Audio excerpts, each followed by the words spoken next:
Hello friends, this video on dual nature of radiation and matter part 12 is brought to you by examfear.com.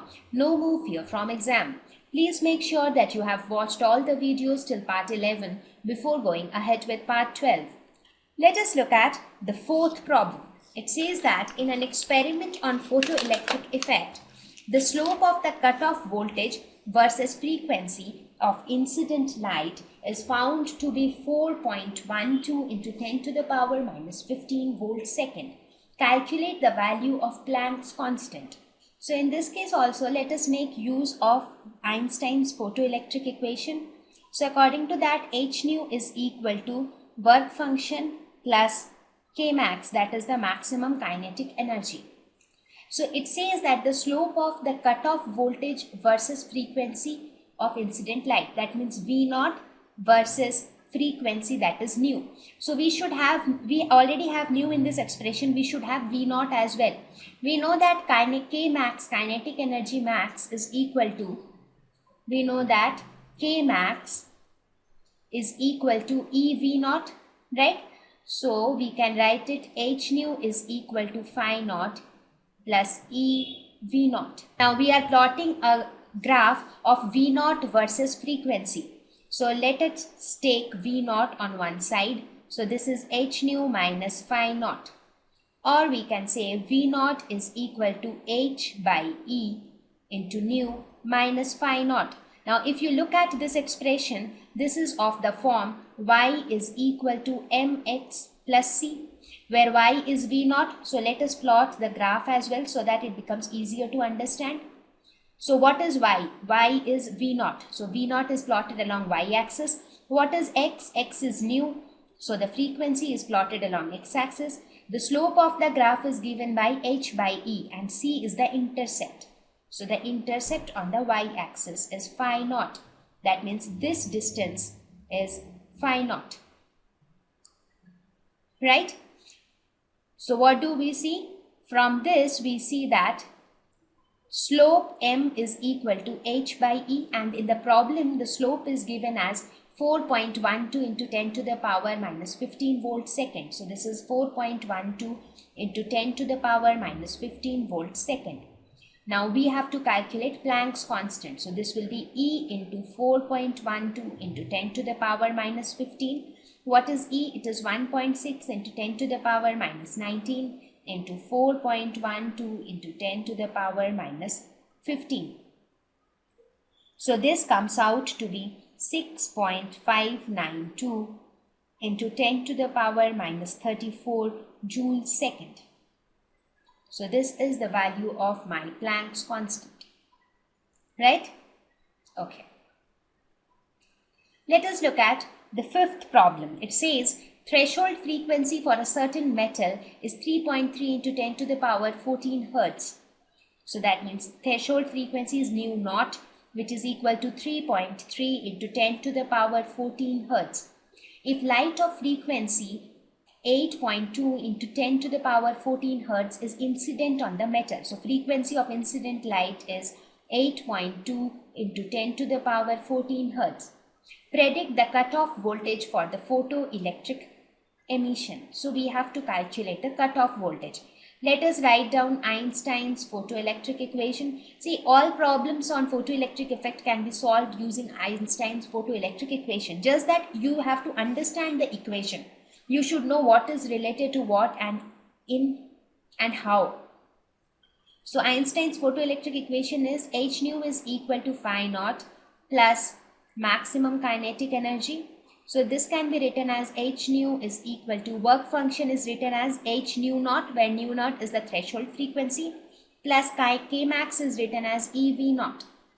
So from this we can say V naught is equal to h nu minus h nu naught divided by E.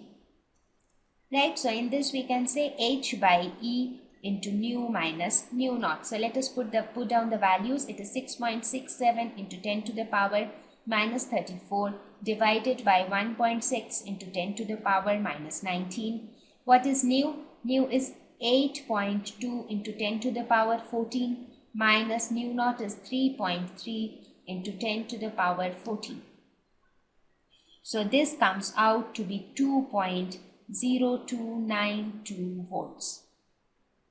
So this would be the stopping potential or cutoff voltage, whatever you call it. Problem 6. Light of frequency 7.21 into 10 to the power 14 Hertz is incident on a metal surface. So the frequency of incident light is 7.21 into 10 to the power 14 Hertz. Electrons with a maximum speed of 6 into 10 to the power 5 meter per second are ejected from the surface. So here the maximum speed of the photoelectrons is given. So Vmax is equal to 6 into 10 to the power 5 meter per second. What is the threshold frequency for photo emission of electrons? So we have to calculate nu naught. Right? Let us use Einstein's photoelectric equation, which is h nu is equal to phi naught plus k max. Now this is h nu is equal to, what is phi naught? Work function is h nu naught plus k max is nothing but half m v max square. So from this expression you can say that h nu naught is equal to h nu minus half m v max square, or we can say nu naught is equal to nu minus half m v max square divided by h. So now we can just put down the values, which is 7.21 into 10 to the power 14 minus half into m. What is m? M is nothing but mass of an electron, that is 9.1 into 10 to the power minus 31 into V max is 6 into 10 to the power 5 whole square divided by h. H is 6.67 into 10 to the power minus 34. So this value comes out to be 4.738 into 10 to the power 14 Hertz. Right? So this is the threshold frequency for photoelectric emission.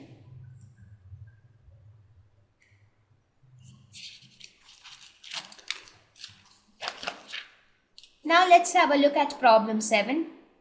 What is the momentum, speed and de Broglie wavelength of an electron with kinetic energy of 120 electron volts? So in this problem, the kinetic energy is given as 120 electron volts. And what is kinetic energy? It is nothing but half mv square, which is equal to 120 electron volts. So from this we can find out the velocity. So v square is equal to 120, it is electron volts, so let us convert it into joules, 1.6 into 10 to the power minus 19 divided by m into 2. Now what is the mass of electron? Mass of electron is 9.1 into 10 to the power minus 31. So let us put that.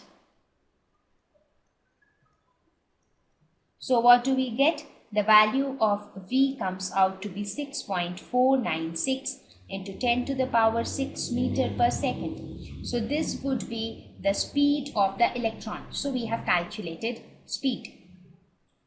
Now let us calculate momentum. Once we have calculated speed, it is easy to calculate momentum. It is nothing but mass into velocity. So what is mass? 9.1 into 10 to the power minus 31 into velocity, that is 6.496 into 10 to the power 6.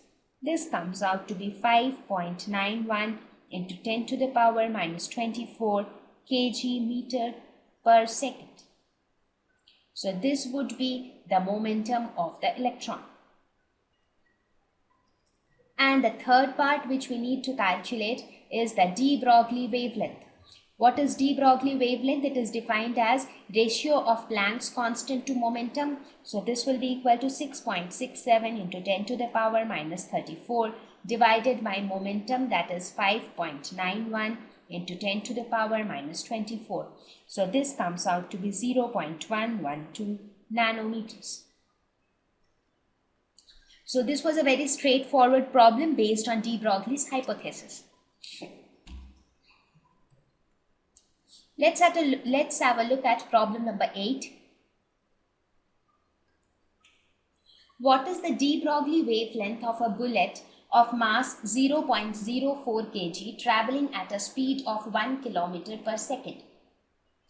See, here we have three different objects, a bullet, a ball and a dust particle. Each of them has different mass and they are moving with different velocities. So we have to calculate de Broglie for each of them, and then we will compare the de Broglie wavelength. So we will see something very interesting. So let us first calculate it for a bullet. So it will be lambda is equal to h by p, that is lambda is equal to h by mass into velocity. So h is 6.67 into 10 to the power minus 34 divided by mass of the bullet is 0.040 and velocity is 1 kilometer per second, that is 1000 meters per second. So this comes out to be 1.65 into 10 to the power minus 35 meters. So this is the de Broglie wavelength associated with a bullet. Next, let us calculate it for a ball of mass 0.060 kg. So this will again be h by mv. So this is 6.67 into 10 to the power minus 34 divided by 0.060 into 1 meter per second. So this comes out to be 1.1 into 10 to the power minus 32 meters. In the third case, we have to calculate the de Broglie wavelength for a dust particle. So it has got even lesser mass. So what would be the wavelength here? It will be 6.67 into 10 to the power minus 34 divided by mass is 1 into 10 to the power minus 9 into velocity is 2.2 meter per second. So this comes out to be 3 into 10 to the power minus 25 meters. So what do you observe? We observe that as the mass of the particle decreases, the wavelength associated with the particle increases. You look at it, dust particle is the one which has got the lowest mass, and the wavelength associated with the dust particle is the highest amongst all the three. So bigger an object is, smaller is the wavelength associated with it, and therefore we do not see the wave nature of that object easily. Thank you. Please visit examfear.com to watch free educational videos, try free online tests, get the best quality study materials, study from the best tutors and mentors, and much more. Thank you once again.